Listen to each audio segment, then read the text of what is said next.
حضرت جنید بغدادی دجلہ کے کنارے جا نکلے اور آپ کے شاگرد بھی تھے آپ کے ساتھ، تو وہاں بہلول ملے۔ بہلول ایک مجذوب تھے، تو کہا کہ چلیے ان سے ذرا بات کرتے ہیں۔ تو شاگردوں نے کہا یہ تو ایک دیوانہ شخص ہے اور آپ اس سے کیا ملیں گے، آپ اتنے پڑھے لکھے عالم اور اتنے بڑے فقیہ اور صوفی، اور ایک دیوانے شخص سے آپ ملیں گے۔ دنیا اس کو دیوانہ کہتی تھی، بہلول دیوانہ، لیکن سادی بولے کہ سادیا نزدیک رائے عاشقاں، خلق مجنونند و مجنو عاقل است، کا اصل تو عاقل یہ لوگ ہیں۔ تو خیر حضرت جنید بغدادی گئے اور بہلول کو سلام کیا، کہا کہ آپ کون ہیں؟ تو کہا میں جنید بغدادی ہوں۔ تو کہا کیا کرتے ہوں؟ کہا کہ میں پڑھنے پڑھانے کی ذمہ داریوں میں لگا ہوں۔ تو آپ نے فرمایا کہ کھانے کے آداب جانتے ہو؟ تو کہا کہ ہاں، ہاتھ دھوئے جائیں، بسم اللہ شریف پڑھی جائے، چھوٹا لقمہ لیا جائے اور چبا چبا کے کھایا جائے، اور اس کے بعد الحمدللہ کہا جائے۔ تو بہلول کہنے لگا کہ میں تو آپ کو بہت بڑا عالم سمجھتا تھا، آپ تو کھانے کے ادب کو بھی نہیں جانتے۔ اور اپنا کپڑا اٹھایا، جھاڑا اور ایک جانب چل دیے۔ شاگردوں نے کہا ہم نے آپ کو کہا تھا کہ اس شخص کے پیچھے جانے کا کیا فائدہ، یہ تو دیوانہ شخص ہے۔ تو کہا نہیں میں اس کے پیچھے چلتا ہوں۔ پھر آپ اس کے پیچھے بھاگے۔ تو پھر بہلول نے پلٹ کے دیکھا، کہا کہ کون ہو؟ کہا کہ میں جنید ہوں، آپ کو ملنے آیا ہوں۔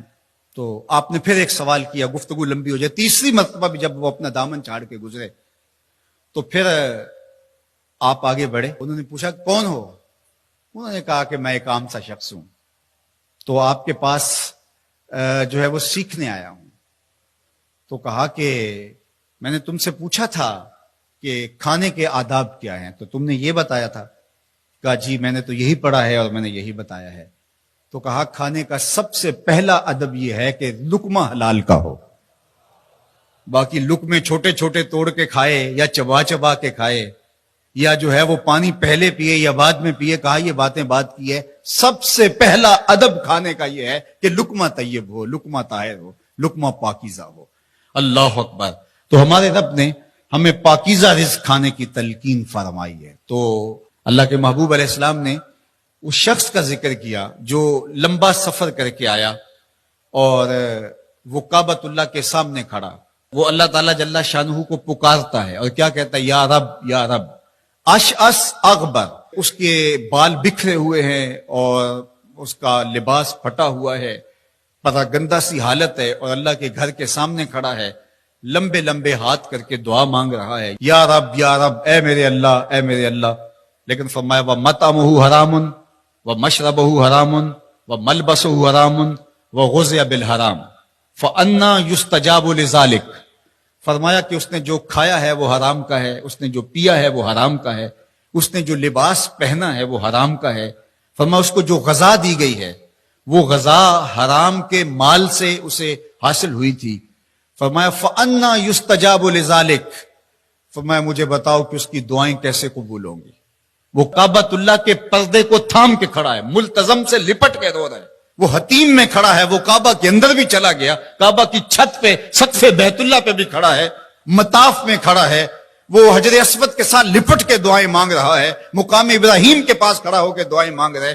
یمد یدہ ہے، اس کے ہاتھ لمبے لمبے ہیں، یا رب کے کلمات اس کی زبان پہ ہیں، اور اشعث اغبر، غبار آلودہ بکھرے ہوئے اس کے بال ہیں، اور حالت پراگندہ ہے کہ کسی کو گزرتے ہوئے بھی ترس آ جائے، اور اللہ کے گھر میں کھڑا ہے تو وہ کیوں نہیں معاف کرے گا۔ لیکن فرمایا مطعمہ حرام ومشربہ حرام وملبسہ حرام وغذی بالحرام، اس کا کھانا پینا لباس اور غذا حرام کی تھی۔ فأنیٰ یستجاب لذالک، اس کی دعائیں کیسے قبول ہوں گی؟ بلکہ علماء نے لکھا کہ جو شخص حرام کمائی کھاتا ہے اس کی اپنی دعائیں تو قبول نہیں ہوتی، نیک لوگوں کی دعاؤں سے بھی اس کا حصہ نکال دیا جاتا ہے۔ جب اللہ کے بندے اولیاء کاملین دعائیں مانگتے ہیں اور وہ پوری امت کے لیے پوری قوم کے لیے مانگ رہے ہوتے ہیں، لیکن اس شخص کا حصہ نکال دیا جاتا ہے جس کا رزق پاکیزہ نہیں ہے۔ اس لیے رزق کی پاکیزگی یہ بہت اہم ہے۔ رومی علیہ الرحمہ فرماتے ہیں کہ اگر تمہارا رزق پاک ہوگا، تمہارا رزق ستھرا ہوگا، تمہارے سینے میں معرفت کا نور پیدا ہوگا، اور اگر تمہارے سینے میں غل، غش اور حسد، بغض، کینہ اور نفرتیں پیدا ہو رہی ہیں تو پھر تم غور کرو کہ تمہارے رزق میں کوئی مسئلہ ہے۔ تم کھاتے ہو، اس کے نتیجے کے اندر حسد پیدا ہو رہا ہے، بغض پیدا ہو رہا ہے، نفرت، سستی اور کاہلی اور عبادت سے دوری پیدا ہو رہی ہے۔ جو رزق حلال ہے وہ عبادت کے لیے تقویت پیدا کرتا ہے، وہ تمہیں سچائی کی زندگی گزارنے کی طرف راغب کرتا ہے۔ تو اہم ترین چیز جو ہے وہ رزق کی پاکیزگی ہے۔